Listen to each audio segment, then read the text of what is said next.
ഒരു ചന്തയിൽ വെറും 500 രൂപയ്ക്ക് അടിമക്കച്ചവടം നടന്നുകൊണ്ടിരിക്കുകയായിരുന്നു. അപ്പോൾ സമ്പന്നനായ ഒരു മനുഷ്യൻ ആ വഴി വന്നു. അയാൾ ഇങ്ങനെ ചിന്തിച്ചു, 500 രൂപയ്ക്ക് അടിമയോ, ഇത്ര വിലക്കുറവോ, എന്നാൽ ഒന്ന് വാങ്ങിക്കളയാം. അയാൾ കച്ചവടക്കാരനോട് ചോദിച്ചു, ഇത്ര വില കുറയാൻ കാരണം എന്താണ്? ജോലിയൊന്നും ചെയ്യാത്തവനാണോ?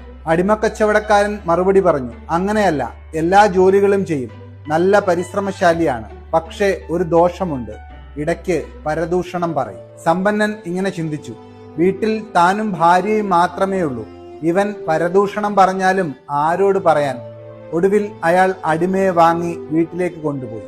ആദ്യ ദിവസങ്ങളിൽ അടിമ നന്നായി ജോലി ചെയ്തു. പക്ഷേ പിന്നീടൊരു ദിവസം അവന്റെ പരദൂഷണം പറയുന്ന സ്വഭാവം ഉണർന്നു. അയാൾ ആദ്യം തന്റെ യജമാനത്തിയുടെ അടുത്തേക്ക് ചെന്ന് ഇപ്രകാരം പറഞ്ഞു, കൊച്ചമ്മയ്ക്കറിയാമോ, യജമാനന് മറ്റൊരു സ്ത്രീയുമായി ബന്ധമുണ്ട്. ഇത് കേട്ട ആ സ്ത്രീ പൊട്ടിക്കരയാൻ തുടങ്ങി. പക്ഷെ അയാൾ അവരെ സമാധാനിപ്പിച്ചുകൊണ്ട് പറഞ്ഞു, ഒന്നും പേടിക്കണ്ട, ഇതിന് ഒരു പരിഹാരമുണ്ട്.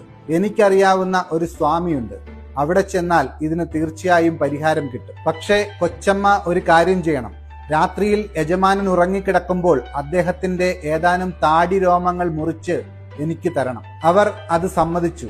അതിനുശേഷം അടിമ തന്റെ യജമാനന്റെ അടുത്തേക്ക് പോയി ഇപ്രകാരം പറഞ്ഞു, യജമാനനെ, അങ്ങേക്കറിയാമോ, കൊച്ചമ്മയ്ക്ക് പുറത്ത് ഒരു പുരുഷനുമായി ബന്ധമുണ്ട്. ഇതുകേട്ട് കോപിച്ച യജമാനൻ അടിമയുടെ കഴുത്തിൽ പിടിച്ച് ഇപ്രകാരം ചോദിച്ചു, എന്റെ ഭാര്യയെക്കുറിച്ച് അനാവശ്യം പറയാൻ നിനക്ക് എങ്ങനെ ധൈര്യം വന്നു? അടിമ പറഞ്ഞു, എന്നെ വിശ്വാസമായില്ലെങ്കിൽ അങ്ങ് ഇന്ന് രാത്രി ഉറക്കം നടിച്ചു കിടക്കുക, ഇന്ന് രാത്രി കൊച്ചമ്മ അങ്ങയെ കൊല്ലും. അയാൾ അത് സമ്മതിച്ചെങ്കിലും ഇപ്രകാരം പറഞ്ഞു, നീ പറഞ്ഞത് തെറ്റാണെങ്കിൽ ഞാൻ നിന്നെ കൊല്ലും. അയാൾ അന്നു രാത്രി ഉറക്കം നടിച്ചു കിടന്നു. അടിമ പറഞ്ഞതുപോലെ അർദ്ധരാത്രി കഴിഞ്ഞ് അയാളുടെ ഭാര്യ ഒരു കത്രികയുമായി അയാളുടെ അടുത്തേക്ക് വന്നു. അതുകണ്ട് അയാൾ പെട്ടെന്ന് ചാടി എഴുന്നേറ്റു. കോപത്തിൽ അയാൾ തന്റെ ഭാര്യയെ പിടിച്ചു നിർത്തുകയും അവരുടെ കയ്യിലുണ്ടായിരുന്ന കത്രിക വാങ്ങി അവരെ കുത്തുകയും ചെയ്തു. ഭാര്യ തൽക്ഷണം മരണപ്പെട്ടു. ഈ വാർത്തയറിഞ്ഞ ഭാര്യയുടെ കുടുംബക്കാർ ഭർത്താവിനെ വകവരുത്തി.